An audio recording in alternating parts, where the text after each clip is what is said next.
தூத்துக்குடியில் கடலில் வீசிய பலத்த காற்று காரணமாக விசைப்படகு தண்ணீரில் மூழ்கிய நிலையில் படகில் இருந்த 9 பேரையும் சக மீனவர்கள் உயிருடன் மீட்டனர். இது தொடர்பான காட்சிகளை பார்க்கிறோம்.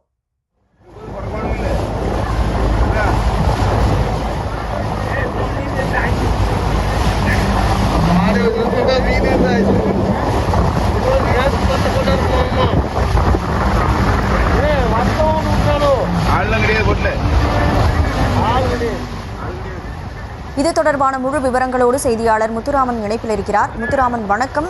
என்ன நடந்தது? முழு விவரங்களை பதிவு செய்யலாம். வணக்கம் கனிமொழி. தூத்துக்குடி மீன்பிடி துறைமுகத்திலிருந்து கலையரசன் என்பவருக்கு சொந்தமான மீன்பிடி படகில் ஓட்டுநர் ஆண்டோ மற்றும் ராஜ் உட்பட 9 நபர்களுடன் இன்று அதிகாலை மீன்பிடி துறைமுகத்திலிருந்து கடலுக்கு மீன்பிடிக்க சென்றனர். திடீரென கடற்பகுதியில் காற்று அதிக காரணமாக படகில் ஏற்பட்ட பழுது காரணமாக மீன்பிடி படகுக்குள் உள்ளே தண்ணீர் புகுந்துள்ளது. இதனை கவனித்த ஓட்டுநர் ஆண்டோ படகை கரையை நோக்கி வேகமாக வந்துள்ளார்.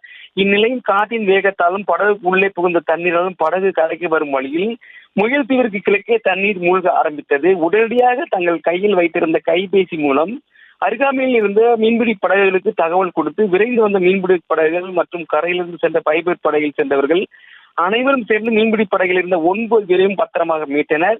மீன்பிடி படகு முற்றிலும் தண்ணீரில் மூழ்கியதால் மீன்பிடி படகு மற்றும் வலை, GPS கருவி, மீன்பிடி உபகரணங்கள் என 60 முதல் 70 லட்சம் ரூபாய் வரையிலான பொருட்கள் தண்ணீரில் மூழ்கியது மீனவர்கள் கூறுகின்றனர். தற்போது இந்த மூழ்கிய மீன்பிடி விசைப்படகை இந்த மீட்கும் பணியில் மீனவர்கள் ஈடுபட்டு வருகின்றனர். கனிமொழி.